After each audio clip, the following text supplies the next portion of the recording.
Bonjour, chers confrères. Donc, je souhaiterais vous proposer et vous présenter notre expérience avec ce nouveau procédé de traitement du glaucome. Donc, nous disposons de nombreux lasers pour le traitement du glaucome et la photocoagulation est un des lasers efficaces avec une réussite de 50 à 90%.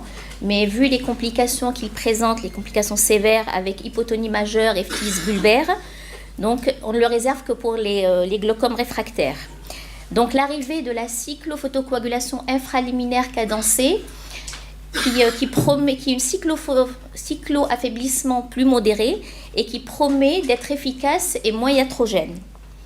Alors il est caractérisé par des impulsions ultra courtes avec des décharges de laser et d'énergie entrecoupées d'intervalles de refroidissement. Alors les mécanismes ne sont pas complètement connus, mais ils peuvent être la conséquence de l'élévation de la température dans les tissus. Donc, ils vont entraîner une baisse de production de l'humeur aqueuse. Ils favorisent le drainage de l'humeur aqueuse par les voies uvéosclérales. Et des études de plus récentes qui ont été présentées à l'AGS 2017, M. Johnson a mis en évidence une contraction du muscle ciliaire qui entraîne un déplacement de l'éperon scléral et du trabéculum. Donc, c'est une technologie subliminale. Ce laser est caractérisé par des cycles ultra courts avec des temps on et un laser actif entrecoupé de temps de latence et un laser inactif. Donc, au moment des lasers actifs, il y a une augmentation de la température dans les tissus. Et au niveau des temps de latence, il y a un arrêt, le laser est inactif, ce qui permet un refroidissement des tissus. Et donc, on travaille pratiquement dans une énergie froide qui permet d'éviter le réchauffement des tissus et donc les complications et la nécrose tissulaire. Alors là, les temps on il dure 630 microsecondes et le temps off dure 1900 microsecondes, ce qui correspond à un laser actif pendant uniquement 25%. Contrairement au laser diode le laser diode classique qui lui a une délivrance d'énergie continue, donc il y a une augmentation d'énergie, une augmentation de la température continue dans les tissus, c'est ce qui provoque les lésions de coagulation et donc l'inflammation importante. Donc l'objectif de notre étude était de montrer l'efficacité et de voir si la procédure n'était pas iatrogène. Donc pour cela, nous avons réalisé une étude prospective de 43 yeux de 34 patients, 18 hommes et 16 femmes, un âge moyen de 63 ans et un suivi moyen de 6 mois, avec un contrôle à J1, J7, 1 mois, 3 mois, 6 mois et 9 mois. Donc tous les types de glaucome ont été inclus dans notre étude, soit des glaucomes primitifs ou secondaires. Le seul critère d'exclusion était un traitement récent par ultrason ou laser diode pour ne pas fausser nos résultats. Donc le laser se fait en hospitalisation ambulatoire avec une anesthésie loco-régionale. Nous réalisons des anesthésies sous-ténoniennes après asepsie par bétadine et mise en place d'un blépharostat. Donc nous réalisons une échographie UBM avec l'échographe UBM Aviso de Cantel Médical, avec une indentation, vous voyez bien l'indentation pour localiser la zone où la zone du corps ciliaire qu'on doit traiter.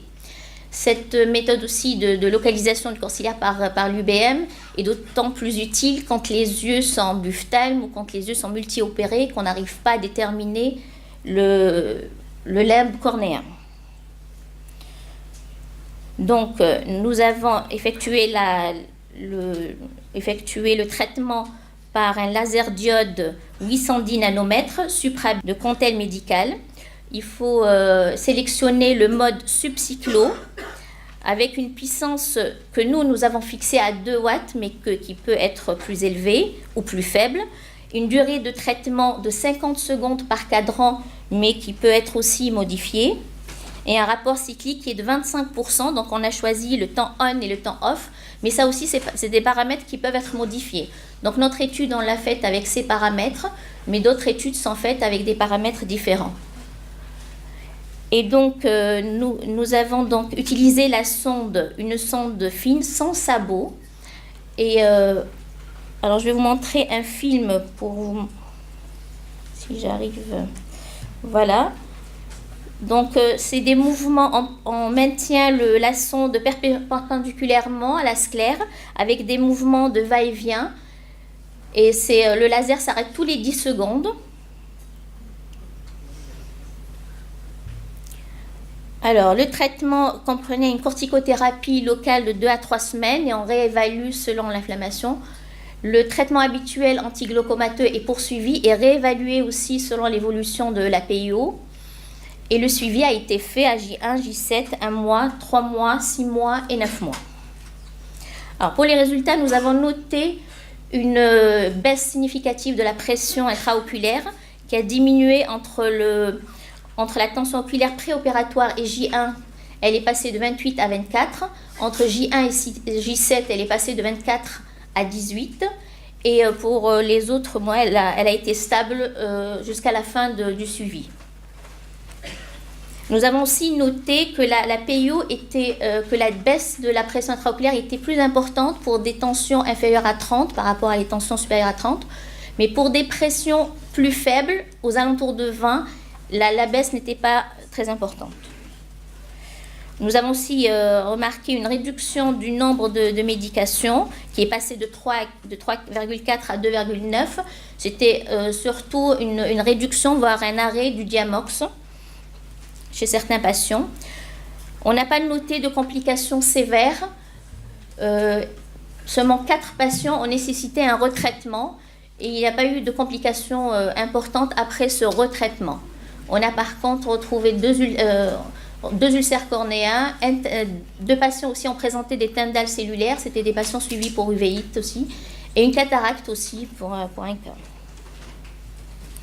Donc l'échographie a été faite aussi après le laser pour déterminer s'il y avait des modifications des structures oculaires. Nous n'avons pas retrouvé de modifications importantes, mais on voit bien sur certains patients, on voit une image hypoéchogène qui peut-être correspondre à un décollement ciliaire, mais ça ne s'est pas retrouvé chez beaucoup de patients. Donc, au final, on a retrouvé dans notre étude une réduction significative de la pression intraoculaire entre J1 et J7, puis une stabilisation de la pression intraoculaire. Il y a eu très peu de complications par rapport à l'utilisation du laser diode classique, des modifications aussi minimes anatomiques. Donc, il y a toujours une recherche du mécanisme d'action de ce type de laser. Les retraitements ont augmenté l'efficacité sans pour autant entraîner des complications importantes. Et les résultats étaient assez encourageants malgré le faible rapport d'énergie. Donc, on a cherché dans la littérature des études qui avaient utilisé le laser qui ressemble et qui a utilisé la même procédure et la même technologie. C'était le laser diode micropulsé Iridex qui a été utilisé la première fois il y a une dizaine d'années par l'équipe du Dr Chu à Singapour et qui ont remarqué aussi, qui ont noté la baisse de la pression intraoculaire avec la moindre iatrogénité de la technique. D'autres équipes, bien sûr, les ont suivies. Il y a eu aussi des études qui ont été présentées à l'AGS de 2015 et 2016 qui ont aussi confirmé la baisse pressionnelle avec de moindres complications. Et ils ont aussi retrouvé des mécanismes d'action par étude de l'UBM et de l'OCT, par étude aussi histologique. Ils ont retrouvé des lésions de nécrose tissulaire qui est beaucoup plus importante dans le cas de micropulse par rapport versus laser normal. Donc en conclusion, juste une chose, il y a une étude qui a utilisé cette technique sur les cas pédiatriques et ils ont trouvé que l'efficacité n'était pas très importante. Voilà, donc au final, c'est une technique qui nous semble intéressante, réalisable en ambulatoire. Elle n'est pas peu douloureuse, aussi efficace que le thermocyclo et avec peu de complications. Et l'UBM nous a permis d'améliorer peut-être l'efficacité. Je vous remercie.